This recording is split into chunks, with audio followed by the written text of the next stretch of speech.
High বন্ধুরা, চলে এসেছি দেখো অনেক দিন বাদে রান্নাবান্নার ভিডিও নিয়ে। অনেকদিন করি না, আর সামনে করাও যাবে না, ছেলের পরীক্ষা। দেখো,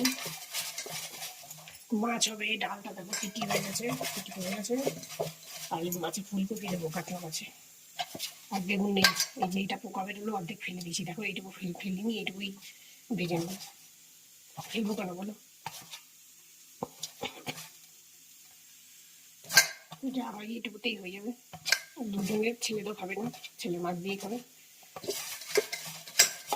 অনেকদিন বাদে আসলাম, সময় হয় না বলতে, ছেলে পরীক্ষা, ছেলেকে ডিস্টার্ব করতে চাই না, ও তো করে।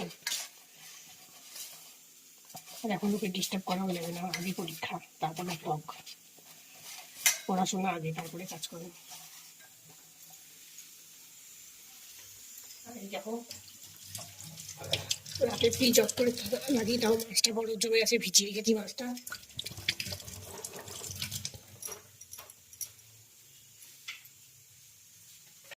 দেখো বন্ধুরা, রোলটা রেডি করে ফেলেছি। এদিকে ডালে দেবো, জলটা গরম করে নিচ্ছি, গরম করে নিলে করে ভালো হয়। ডালটাও সিদ্ধ হয়ে গেছে খুব ভালোভাবে। এটা হচ্ছে কাঁচা টমেটো ডাল করছি আমি, কাঁচা টমেটো দিয়ে।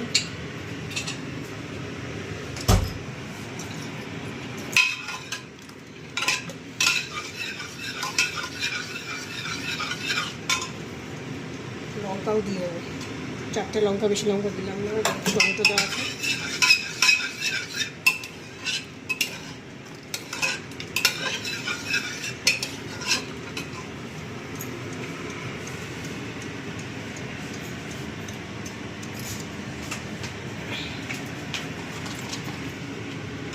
ডাল বেশ হয়ে গেল, ধরো ডালটা হয়ে গেল, এখন ফুটিয়ে নিলেই ব্যাস হয়ে যায় বেগুন ভাজা আর মাছ।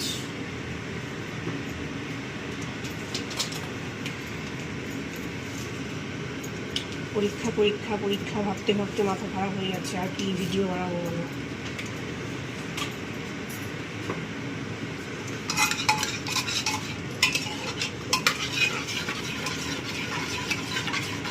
জলটা গরম হয়ে গেছে, সব কিছু হয়ে গেছে। মাছ, ফুলকপি সব ভেজে নিয়েছি, দেখো অনেকগুলোই মাছ, কাতলা মাছ ফুলকপি দিয়ে করবো। আর ভাতও হয়ে গেছে, ডাল আর বেগুনটা ভাজছি। বললাম অর্ধেক বেগুন পোকা বেরিয়েছে, অর্ধেক, এইটুকুই ভাজছি। ফেলে দেবো, ফেলবো না। এখন ব্যাস এই মাছটা করলেই ব্যাস রেডি, রান্নাবান্না কমপ্লিট হয়ে যাবে। দেখো বন্ধুরা, সমস্ত কিছুই হয়ে গেছে, মাছের ঝোলটা ফুটছে, এবার গরম মশলা দিয়ে নামিয়ে নেবো, তাহলেই হয়ে যায়। অনেকদিন বাদে আসলাম তোমাদের সঙ্গে ব্লগ নিয়ে, তোমাদের কাছে ব্লগ নিয়ে অনেকদিন বাদে আসলাম। সবাই ভালো থেকো, সুস্থ থেকো, টাটা সবাইকে।